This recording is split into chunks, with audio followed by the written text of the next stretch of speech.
आप सभी को एंजल बुकिंग और हमारी तरफ से 74वें स्वतंत्रता दिवस की हार्दिक शुभकामनाएं। आज हमने देखा हमारे भारत के माननीय प्रधानमंत्री नरेंद्र मोदी जी ने लाल किले की प्राचीर से काफ़ी कुछ अनाउंसमेंट करी हैं जो कि हमारी भारत की फाइनेंशियल मार्केट के लिए बहुत सपोर्टिव हो सकती हैं। जहां उन्होंने वोकल फॉर लोकल पे जोर दिया, वहीं इन्होंने 18% एफडीआई को लेकर भी बात कही। उन्होंने infrastructure development, rail, road, port, airport के डेवलपमेंट पे काफ़ी जोर दिया।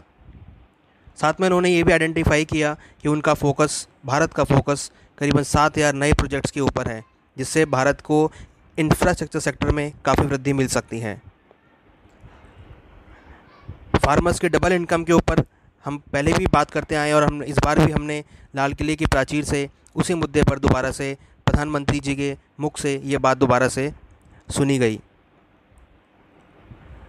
वहीं उन्होंने electricity, gas, bank account, public sanitation, ration for all के बारे में भी जोर दिया।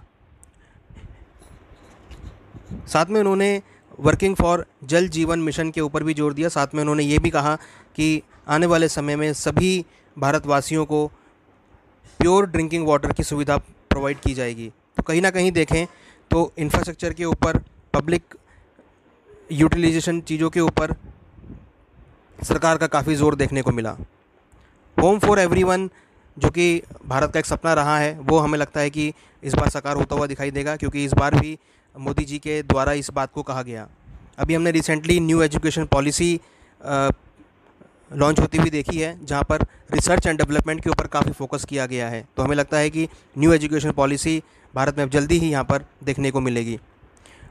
स्त्री सशक्तिकरण को भी इन्होंने काफ़ी ज़ोर दिया। यहाँ पर हमने देखा कि women's walk shoulder to shoulder with man का उन्होंने नारा देते हुए बोला कि सभी वुमेन्स काफ़ी भारत की ग्रोथ में बिग वे में कंट्रीब्यूट करती हैं, चाहे वो डॉक्टर हों, सोल्जर हों, बैंकर हो, आईटी प्रोफेशनल हो, सभी सेक्टर में हमने स्त्रियों का पार्टिसिपेशन आते हुए देखा है।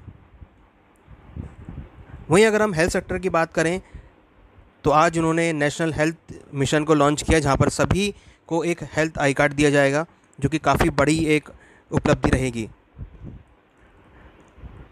साथ में उन्होंने clean energy and solar power को भी यहाँ पर जोर दिया, जो कि एक बहुत बड़ा कंसर्न रहा है भारत के लिए। हमने देखा है भारत में कई बार पॉल्यूशन की समस्या होती है, पावर की समस्या रहती है, तो उसी का ही इन्होंने यहाँ पर एक बहुत बड़ा बात कही है कि clean energy and solar power को यहाँ पर डेवलप किया जाएगा, जो कि काफ़ी एक इंडस्ट्री के लिए काफ़ी बेनिफिशियल हो सकता है।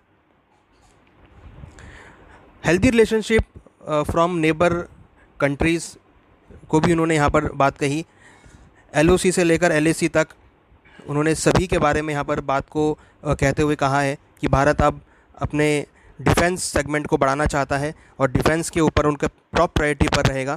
तो कहीं ना कहीं डिफेंस सेक्टर की अगर बात करें तो यहाँ पर भी हमको एक अच्छा मोमेंटम देखने को मिल सकता है।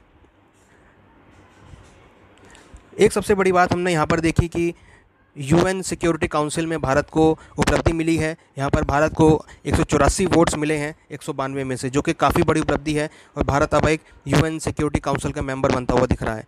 और साथ में अगर देखें तो जिस तरीके से पूरे इंडिया को ऑप्टिकल फाइबर से कनेक्ट करने की बात यहाँ पे कही गई है 1000 दिनों के अंदर में, जो कि एक बहुत बड़ा एक चैलेंज रहेगा और सबसे एक बहुत बड़ा एक, अगर हम इसको कर पाते हैं तो भारत के अंदर इंटरनेट की सुविधा, भारत के अंदर कनेक्टिविटी की जो प्रॉब्लम है वो यहाँ पर सॉल्व होती हुई दिखाई देगी। तो इस तरह अगर हम देखें तो प्रधानमंत्री जी ने लाल किले की प्राचीर से सभी सेक्टर को यहाँ पर टच करते हुए बात कही है और सभी सेक्टर के बारे में कुछ ना कुछ यहाँ पर अनाउंसमेंट करी हैं, जो कि अगर हम देखें तो जो कि भारत की फाइनेंशियल मार्केट के लिए, भारत के उद्योग जगत के लिए काफ़ी फ़ायदेमंद हो सकता है।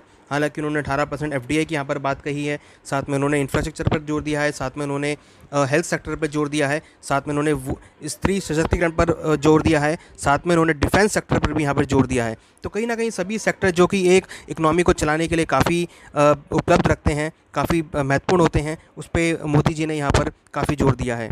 तो आशा करते हैं कि इस बार जो हमने जो यहाँ पर अनाउंसमेंट देखी है उससे काफ़ी फ़ायदा भारत को मिलता हुआ दिखाई देगा और कहीं ना कहीं भारत आत्मनिर्भर, जो कि इस बार हमने मोदी जी की स्पीच में सुना है, सबसे ज़्यादा वर्ड जो है आत्मनिर्भर यहाँ पर यूज़ किया गया है। तो आत्मनिर्भर जो वर्ड है वो सही में ही भारत को अब एक आत्मनिर्भर बनाता हुआ देखा जाएगा, और हो सकता है कि आने वाले समय में भारत जो है एक आत्मनिर्भर यहाँ पर बनता हुआ दिखाई दे, चाहे वो एग्रीकल्चर का क्षेत्र हो, चाहे वो डिफेंस का क्षेत्र हो, चाहे वो रिसर्च एंड डेवलपमेंट का क्षेत्र हो, चाहे वो एजुकेशन का सेक्टर हो।